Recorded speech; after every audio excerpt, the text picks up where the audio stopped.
Monkey D. Luffy, Gold D. Roger, Marshall D. Teach? The mysterious and legendary Will of D is one of the all-time biggest mysteries in One Piece, connecting many of the most powerful and influential characters there are, including, of course, our main character. Now, we do know that the D clan is related to the Ancient Kingdom and that its members are known as enemies of the gods. But what exactly does the D really stand for in the first place? Well, today we're gonna try and finally lift that mystery once and for all by looking at every single member of the D clan in One Piece. And to start, it turns out that in an early SBS, a fan actually asked Oda what Luffy's middle initial stood for. At the time, Oda's answer was to just read it as a D for now, as a letter, and that the secret behind the D would eventually be revealed. But it's been literal decades since that, and Oda still hasn't revealed this gigantic secret of the story. I mean, I swear, One Piece is the only series that's so good at building up mysteries that it can get away with waiting over 1,100 chapters to reveal the main character's middle name. But yeah, Oda is an absolute god of foreshadowing, as we know, and he's surely left us some hints in the story. So today, I'm gonna go and see if we can uncover the secret ourselves and find out once and for all what the D really stands for. And the first thing that most of the D clan members clearly share is a really intense passion for freedom and dreams. And there's obviously no better member to represent this very quality than the main character himself, Monkey D. Luffy. Every choice that Luffy makes in the series is driven forward by his dream to become the Pirate King, or I guess sometimes also his appetite. But Luffy doesn't want the title of Pirate King because he wants authority over all other pirates. He doesn't want wealth, fame, or power, really. No, Luffy wants to become the king because, well, in his mind, being the king of pirates is the one person in the world with the most freedom on all of the seas. However, not only that, Luffy, of course, doesn't just care about his own freedom as the wielder of the Sun God Nika fruit, having inherited Joy Boy. Luffy fights for the liberation of others as well. I mean, there's a reason that Zunisha refers to Gear 5 Luffy's awakening and his heartbeat as the drums of liberation. Sun God Nika has become a legend spoken of by people like the Buccaneers and Fishmen and the Giants of Elbaf, all types of races, and rumors of him circulate among basically slaves in all prisons. He is the warrior of liberation who frees slaves and brings joy to people's hearts. Practically on every single island that the Straw Hats visit, Luffy has liberated people from the clutches of some sort of authoritarian ruler, whether it's a king like Wapol or a warlord like Crocodile Doflamingo or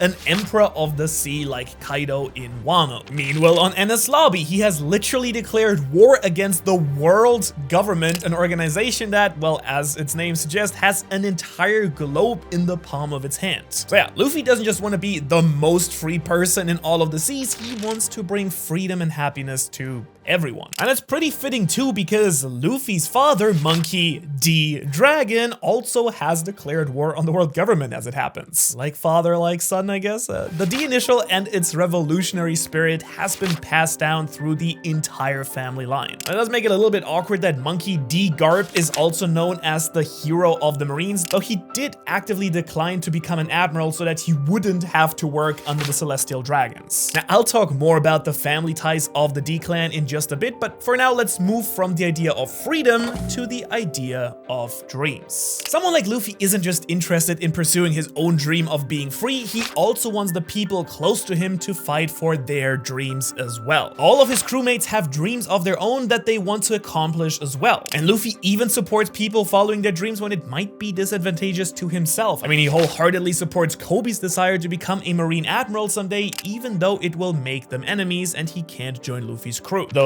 just don't tell him if it's your dream to become Pirate King too, because those are fighting words, I guess. But could this heavy emphasis on the dreams of the D clan members mean that the D stands for dream? Maybe? Maybe not. Surely it couldn't be just that simple or boring, or why Oda tried to hide it for over 25 years. And so in this investigation of what the D could stand for, let's see if the next thing that the D clan members all have in common will give us a little bit of a better clue here as well. That's because every D clan member also has a bad habit of shaking things up on an almost global scale, and nobody represents that better than the king of pirates himself, Gol D. Roger. Because in case you need reminding, Roger completely changed the One Piece world. Actually, changing the world doesn't even go far enough in a way. He turned the entire world upside down. The Roger pirates were the only crew in history to navigate the entirety of the Grand Line and made it to the final secret island, Laugh Tale, where they finally discovered the true history of the world. In the final moments before his execution, Roger spread the legend of the One Piece and set the great pirate era that we're basically living through in the entire story in motion in the first place. Also, he had a top tier mustache, but it's still to be determined if that has anything to do with being a D or if that's just, you know, he's just cool like that. I guess he just has that drip. D. And what's that I hear? Oh, he's not the only D-Clan member that has turned the world upside down. Well, turns out Blackbeard here, for instance, has shaken things up by killing Whitebeard, taking his spot as an emperor, and now he's trying to make his pirate island a member nation of the world government. Certainly, we can be sure of that with some other sort of diabolical plan or scheme in mind as well. Luffy also has been a huge headache for the Order of the World ever since he set out to sea, practically overthrowing governments left and right and upheaving entire systems. So are all members of the D-Clan just fated to change the course of the world? I mean, Roger also seemed to be connected to Luffy in some kind of predestined way. Roger knew that he was 20 years precisely too early on Laugh Tale, so that he started the Great Pirate Era in the hopes that the correct person would come along to do what he couldn't. What exactly that is still pretty vague, but probably has something to do with Joy Boy or the Sun God Nika fruit and the D stuff. Roger likely hoped that his own son would become this destiny, would become Joy Boy, but instead it looks like it was his rival and secret best buddy, Garp's grandson, aka Luffy. Throughout the entire story, tons of people comment on how much Luffy is actually like Roger. Gunfall mentions this on Sky Island, and Robin commented on their shared D initial as well. Luffy's straw hat from the side also kind of like a D on its back, by the way, passed onto him by Shanks, once belonged to Roger, and judging by the giant straw hat in Emu's giant freezer, the original Joy Boy or Nika probably once had a quite similar straw hat as well. So is Luffy a reincarnation of Roger? Are they both reincarnations of Joy Boy? Is the whole thing a part of some larger destiny? And more importantly, is destiny what the D really stands for? Well, I can't answer that question quite yet, and also that would be again kind of boring, but I can look at another big clue as to what the D clan really signifies, that they are the natural enemies of the gods. And to look at exactly what that means, let's talk about our next member of the D clan, Trafalgar Law, or as his full name is revealed to be, Trafalgar D. Water Law. As you might know, Law's mentor Don Quixote Rocinante grew up as a celestial dragon alongside with his brother Doflamingo. And in chapter 764, Rocinante tells Law about what the celestial dragons believe about the D-Clan. Because on top of the Red Line in Marijua, the celestial dragons will warn their children that if they don't behave, the evil D-Clan will come and eat them. In other words, the celestial dragons see themselves as the gods of the One Piece world, and the D-Clan is their natural enemy. And looking at it this way, it of course makes Skypiea, for instance, a retroactive example of god tier Oda foreshadowing, since Luffy, the rubber man, fought the false god Enel, who wielded lightning, rubber being the natural enemy and perfect counter to electricity. And this is only one of the reasons why some people believe that the D might actually stand for devil. After all, in many theologies, the devil is the enemy of God, and since the devil fruits are hugely important to the story of One Piece, maybe the D-Clan is connected to them in some way as well, even though there are several D-Clan members who have not eaten a devil fruit. Whatever it does stand for though, Law's family definitely did know something about the truth behind the D in the D clan, since they went out of their way to hide their actual name, unlike most D clan members who just display their initial with no such worries at all. And we can actually also add Law's parents and sister to the list of D clan members, even though not much is known about them other than the fact that they were doctors on Flevens who were executed by the government during the Embolet disease incident. Now, Law has also expressed real interest in researching the history of the world in order to uncover the truth behind the will of D, and currently the world government has extinguished that knowledge for good, causing the world to live in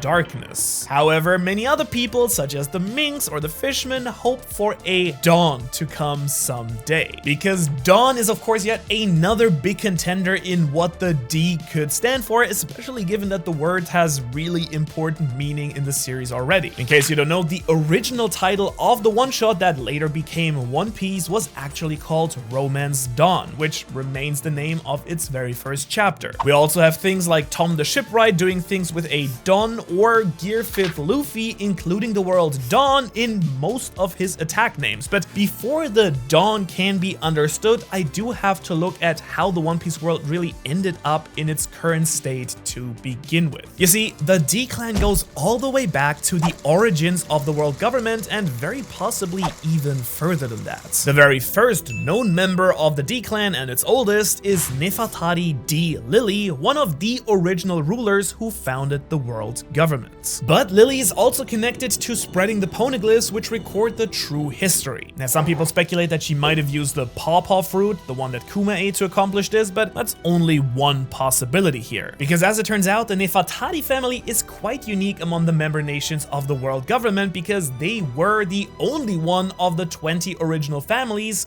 who didn't choose to live in Morijoa as celestial dragons. In fact, to this day, the Nefertari family hid the D initial in their name and kept guard over the country's poneglyph. However, now that the secret is out, it means that Nefertari D Cobra and Nefertari D Vivi are also members of the D clan, which technically means the Straw Hats have had 2 D clan members on the crew, since Vivi is technically at least an honorary member. But to get back to the initial, in chapter 1085, Imu, the secret ruler of the world, states that D is the moniker of our ancient enemy. In recent times, it has crept up more frequently, however, it is nothing but a faint echo. And those who carry the name do not even know of its true meaning now. And honestly, with that explanation, it makes a lot more sense that many of the other D clan members didn't go out of their way to hide what they think is probably just a regular part of their name handed down by their parents. The feud between the highest ranking members of the world government and those who bear the D initial has been running for hundreds of years, it seems.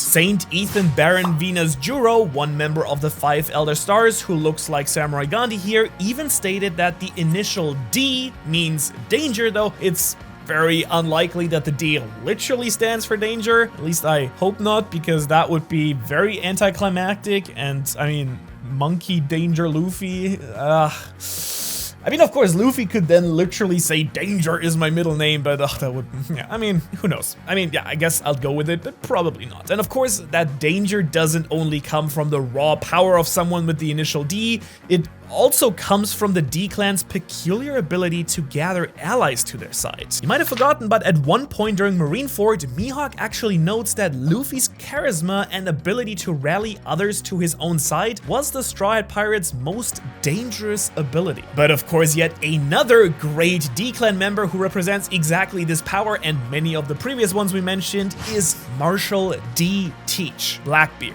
In his strategic move towards amassing his own power, Blackbeard has founded Pirate Island, rallying an enormous crew to his own side, and through his own charisma and ambition, kind of mirroring Luffy's, he's kept some of the most infamous names in piracy in check beneath his own authority. All of the level 6 prisoners of Impel Down have been feared throughout the entire One Piece world in their very own right, but now all of them are completely subservient to Teach, becoming his 10 Titanic captains, and overall becoming an entire Emperor's crew. Teach himself is also very likely inspired by yet another D-Clan member, Rox D. Zebek, since his ship is called the Saber of Zebek. In fact, Blackbeard and Rox may even be blood related, since Saint J. Garcia Sadin commented on Blackbeard's lineage in his conversation with Katarina Devon on Egghead Islands. We do know that Rox was a rival to both Roger and Garp, again two other D-wielders who faced off against him at God Valley. But Rox himself clearly also used his very own charismatic power to put together the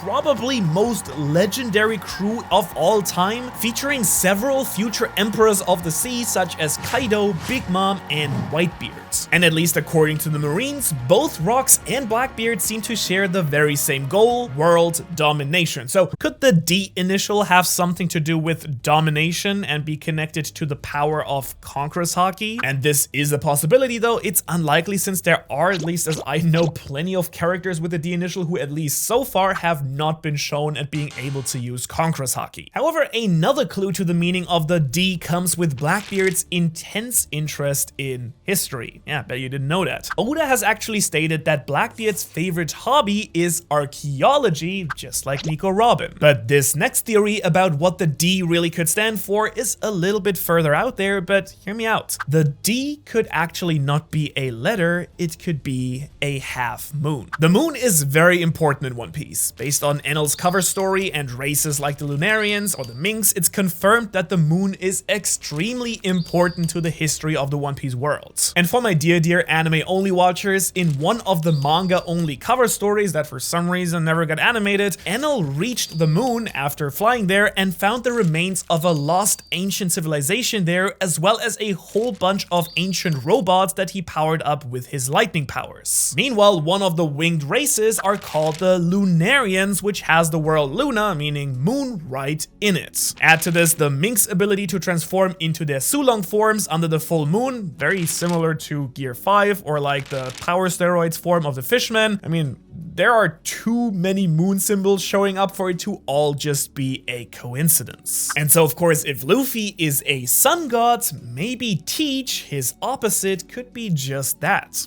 a moon god. And could the D itself represent a half moon in the sky, or even a sun coming over the horizon at dawn? Some, including me, have even theorized that these two halves will have to work together and bring those two half moons, or half moon, half sun, together into a whole in order to accomplish some goal in the end. But even if Luffy and Blackbeard aren't connected in a sort of teamwork kind of way, they are definitely connected, alright? After all, they do both share the D initial, so aren't they part of the same family? Since the D is passed down through the family lines, are Luffy, Blackbeard, Vivi, and Law all just like very distantly related cousins? Well, hopefully that's not exactly the case, since we do know that Gold D. Roger and Portgas D. Rouge had a son together. I certainly hope for Ace's sake that all the Ds are not directly blood related, but I guess a lot of time has passed, so maybe that's not relevant. But even though the D initial does seem to be inherited by family members, they might not all be necessarily related. And to really emphasize that point, it is time to look at probably the most odd one out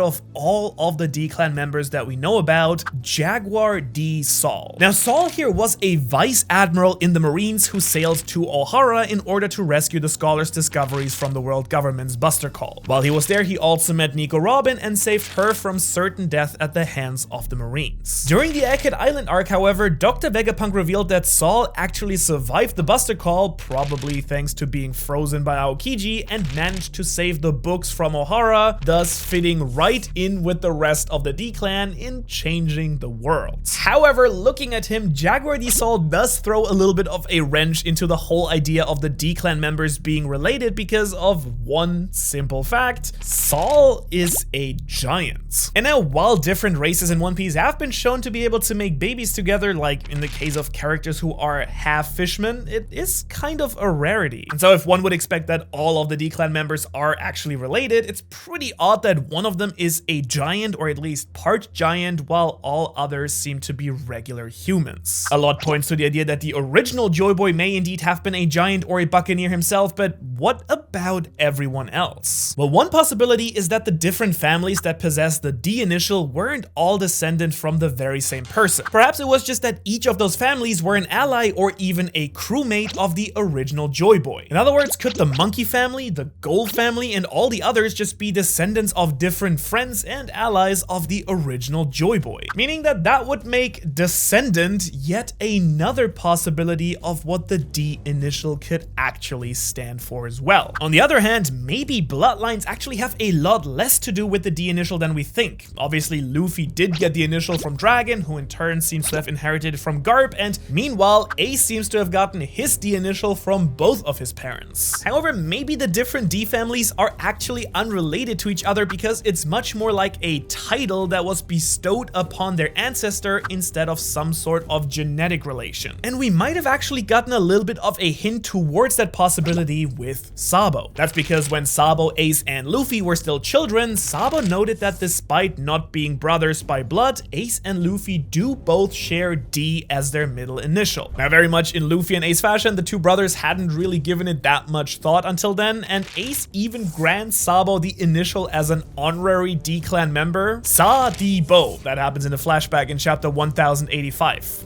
And if it's actually that easy to get the D initial, maybe there's actually some hope for my favorite fan theories about Croco D Isle or a Buggy D Clown. Now, obviously that's just played off as a little bit of a joke in that scene, but maybe it's actually a much deeper hint for how the D name actually spread. But no matter how these characters became Ds in the first place, there is another thing that the D clan members all have in common. Those who bear the initial D do not fear death, which is yet another D word it could stand for, but I'm not sure if it's as good as many of the other theories so far. Almost every person with D in their names is extremely courageous and does not back down from truly insurmountable odds stacked against them. The only real exception to this is probably Blackbeard, who despite being a D member has often been seen being quite cowardly, though to be fair that might be due to his split personality. But still, unlike most other Ds, he doesn't confront challenges head on, but instead waits in the background, plotting and scheming, and has no real problem retreating from an opponent that he doesn't think he's ready for, like when he left Marineford after Shanks showed up. But much more importantly, if they end up failing and it's clear that it's a D character's time to die, they do die with a smile on their face. And one of the best representatives of dying that way is Portgas D Ace, because when he dies at Marineford while sacrificing himself to save Luffy, he passes away with a smile on his face as he thanks his brother and his crew for loving him. But if you know anything about One Piece, you will know that Ace is far from the only D-clan member to die with a smile on his face as well. In fact, crazily enough, there are actually 7 times that this has happened in the story. That is, if we count the fake out deaths that Oda is so famous for. There's of course Ace, as well as both of his parents, Goldie Roger, who smiled at the crowd on his executioner's platform after he told them about the existence of the One Piece. Portgas D Rouge also died with a smile after naming Ace shortly after the longest pregnancy in history of pregnancies. And even though Ace and his parents are the only D-clan members to actually die on screen, there are several other near-death experiences that we have to count as well, like in chapter 99 when Luffy was nearly executed by Buggy in Loketown. He smiled to his crew right before he was saved by some very well-timed lightning, probably from his dad. Jaguar D Saul urged Robin to laugh and keep a smile on her face with a tere-shi-shi-shi as he was slowly frozen in Kuzan's ice time capsule. And in yet another Kuzan-related near-death experience, Luffy's grandfather Monkey D Garb wears a proud smile as he's icicled by his former prodigy as well. And when Law is almost killed by Doflamingo, he also smiles at him while warning him about the Straw Hat. And I guess also flips him off in a very classic Law gesture. So if many of the D-clan members are shown smiling in the face of death, maybe the D isn't the letter D at all. Maybe it's actually just the shape of a smile on its side. That's right. The truth is the D was an emoji the entire time. But one character who just can't stop smiling is Luffy when he's transformed into his Nika form and Since Joy Boy was likely the first user, or even Sun God Nika himself, it's all but confirmed that Joy Boy was the very first D in the One Piece world as well. In fact, Joy Boy is the most mysterious figure in all of One Piece's ancient history, but you might be surprised at how much we actually know about him already. For example, we probably know most members of his ancient crew, like some are basically guaranteed, like Zunisha, the giant criminal elephant who hid one of the road poneglyphs for centuries, or Binks, a musician who hid the secrets of Laugh Tale in his own song Binks Sake. Don't believe me? Well, you will right after you watch this video where I theorize about Joy Boy's entire crew during the Void Century and why we know most of them. Thanks so much for watching, and I hope to see you in this next one. Also, there's merch if you want. The link's below.